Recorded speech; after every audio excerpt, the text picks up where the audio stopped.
So there are 4 Phillips heads. You can also use an 8mm socket to take these 4 bolts out. There's one on each side of the box, one in the back left over there as well. And once you do that, this can come right up, and all you got to do is take it out from here. And all you have to do now is unclip this wire and take this pipe out from here, and this whole piece should come right out. With the airbox cover off, now you can remove the entire airbox by loosening 2 bolts. One is over here, and there's one behind the battery on the back side over there. They are 10mm. With the airbox out of the way, now to make your life a little bit easier, we're going to remove this engine cover. And there are 2 flat head pins that you can remove from here and over there. With the engine cover off, now we have a direct line of sight on our shift solenoids. Before I show you them, let me show you a brand new shift solenoid. You can see the silver body.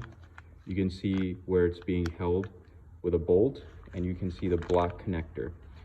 These shift solenoids are directly sitting right on top of the transmission, right next to each other and right next to the starter. In order to get to the shift solenoid in the back over there, what we're going to have to do is loosen this plastic manifold. This manifold that my light is on essentially holds the wiring harnesses for various different sensors and connectors. This plastic manifold is held down by one 10mm bolt that my light is on right down there. With the 10mm bolt out of the way, now I can lift this bracket, and I have a lot more flexibility in moving my plastic manifold. With this plastic manifold loose, now we can go ahead and remove the first shift solenoid. You can see my light is pointing right at the bolt that we're going to take off. After we take off that bolt, we're going to remove the electrical connector, and then we should be able to pop that right up. Probably going to need a swivel or universal joint to remove that bolt. Let's do that first. Now that the bolt is out, you should be able to pry up the solenoid valve. If you're having difficulty doing that, then you can also remove 1 or 2 of these hoses and give yourself, your hand, some more space to play with. I also went ahead and removed the electrical connector. You can see over there, you have to press down a tab at the very top. Once you press it, then you just lift up the red connector and it just slide right out. This may take you a little bit, especially if you have never removed this part from your car, because it may be seized up. What really helps with this is getting a long flathead screwdriver and then prying it from the bottom. So what I did after wrestling with this for probably 10 minutes is swivel it back and forth. Once you swivel it back and forth enough, it's relatively loose in its seat. And then I got a flathead right underneath.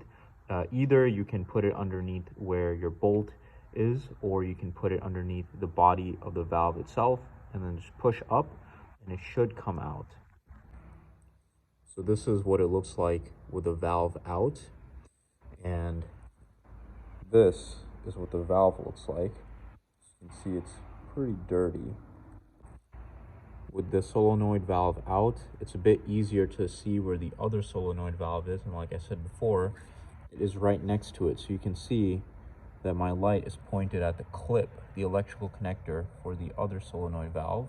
It's a bit hard to show on camera, but if you come down here a little bit, you can see down there is a valve body, and right next to it, right under next to the coolant pipe, is your bolt. It's a bit tricky to access this location because you are right under this little coolant block over here, but you'll have to spend some time with a swivel socket to get this out. So this is how I'm loosening the bolt on the other solenoid valve. I've got my wrench with a couple of extensions, a universal joint, and a 10mm socket. And as you can see, I am behind the throttle body, so I'm coming in from the back side. So this is what the old valves look like. As you can see around the seat of the valve, there's a significant amount of rust. And this rust made it really difficult to take these valves out. What I had to do in order to take the valves out was I actually had to take out this coolant pipe, as you can see over here, and that just gave my hand a lot more space to work with. So once you take that coolant pipe out, your hand should get a better grip on these valves. I had to take a channel lock and sort of move them back and forth until they came out. And this is a view of the new valve. All I'm going to do is put some transmission fluid around those O-rings and slide that one back, as well as another new one that I have, and that should be the end of the job.